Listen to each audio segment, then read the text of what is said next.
We dismiss history at our peril. Liberty Nation Radio with Mark Angelides.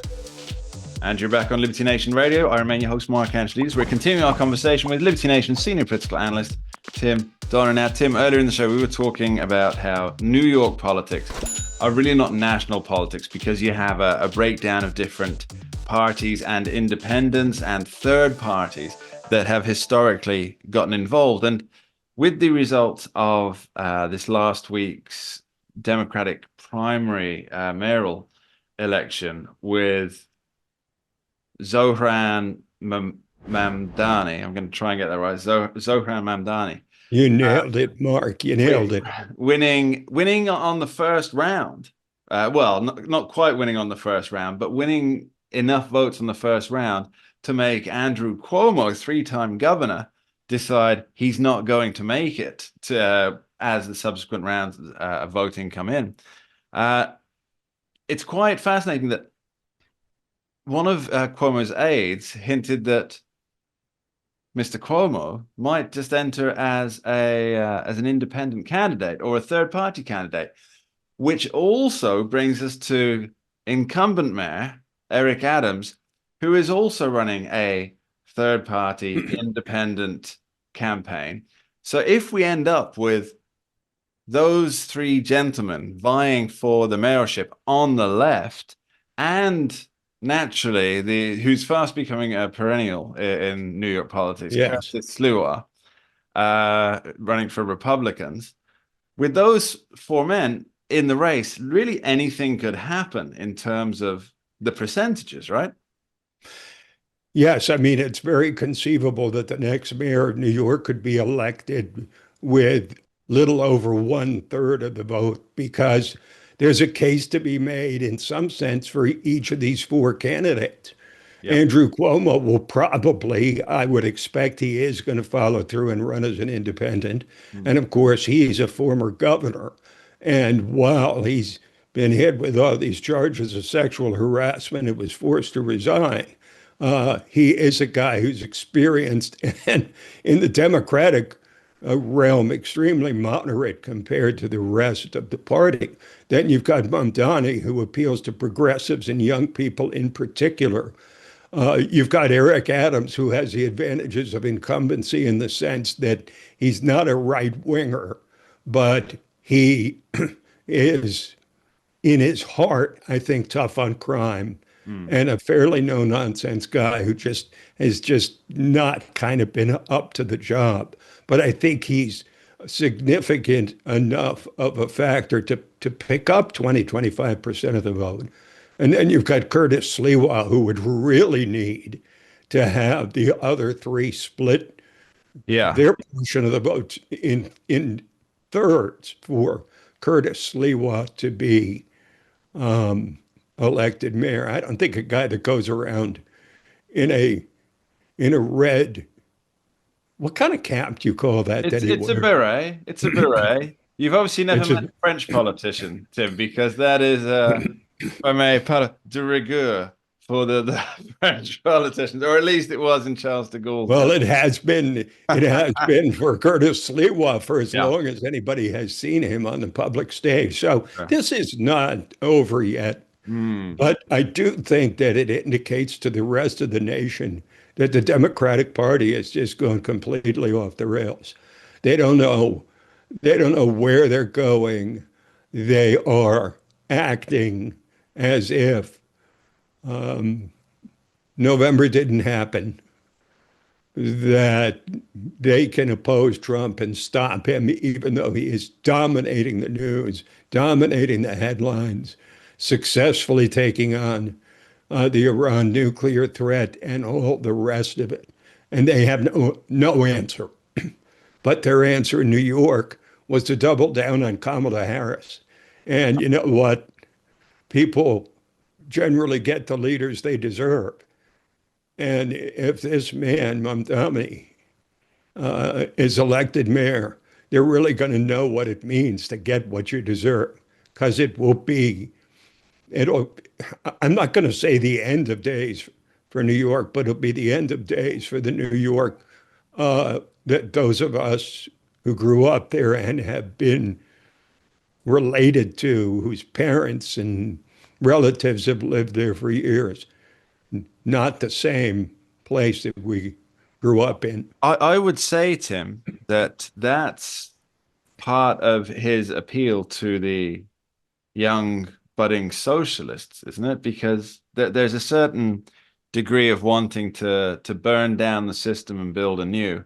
So they borrow a 150-year-old political theory from called That's communism. that's Communism failed Party. every time. Yeah. That's failed every time they try it. Socialists Hey, have, let's Tim, let's be fair, I mean, not all of them have ended up digging mass graves, just the vast majority. All the other ones have just been miserably poor. well, what they try to do with this is to say, no, we're not socialists Mm. on the Cuban model or the Venezuelan model. We're socialists on the Swedish model, the Northern European model, where Yes. Which yeah. they confiscate all your money, but they don't try to stop you from protesting or doing whatever it is you feel like doing because there's so much limit to it because of the fact that the confiscatory tax rates in Yeah. Western Europe, anyway, Mm. provide no freedom I, for I should point this economic out, Tim, growth. that pretty much every leader of the so-called Scandinavian socialist models has denied that they are actually socialist. And Yes. they said that that's not what we are. There are countries that have uh, big free market principles behind them, encouraging business, encouraging wealth creation, but at the same time, they're, uh, they're, as you say, they're confiscating quite a bit of that to create what they consider a good safety net. But yeah, they don't Right. consider themselves socialist in any way, and Well, but this quite is, offended by the idea.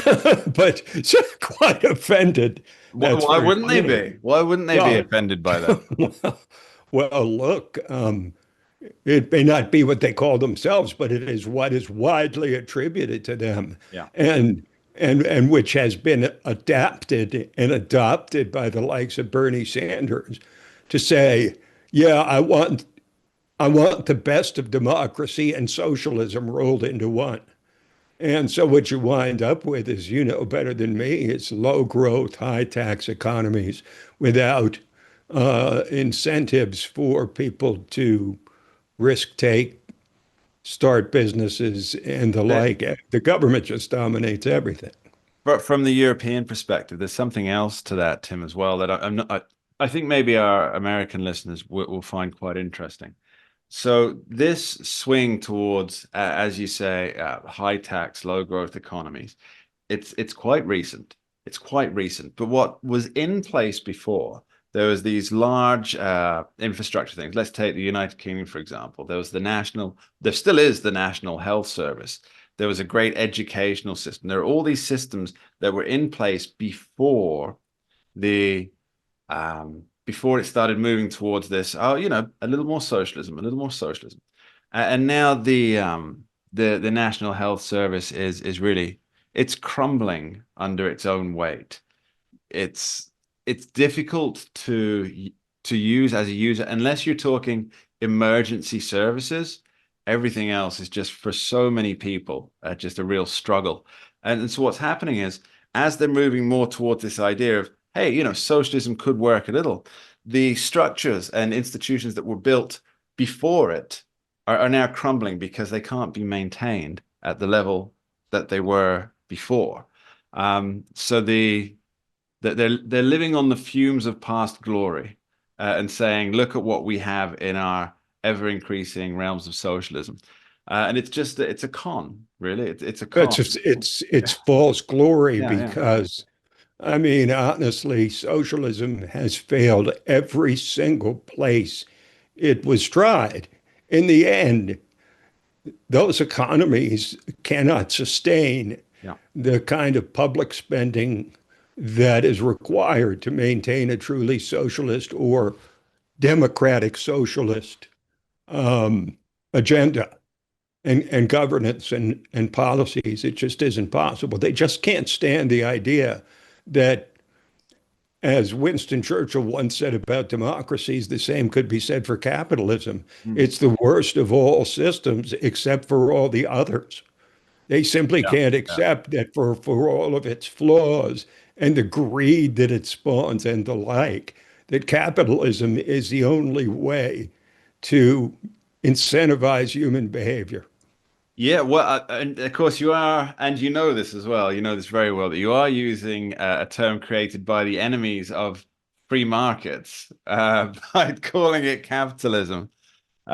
Because, Well, yeah, okay, but they don't get to have sure, the unique of and course, sole use rights for that term. We sure, can use it too. And part absolutely. of the reason people use it on the right and libertarians is to throw it back in their faces. You know, it's sort of like the supporters of Donald Trump who used his mugshot when he Mm. went into prison and put it on T-shirts like back at you in your face. Absolutely right. Now we're going to be talking which path the Democratic Party is following, and also whether the MAGA Party has found its groove. We'll be right back after this short break. We dismiss history at our peril. Liberty Nation Radio with Mark Angelides.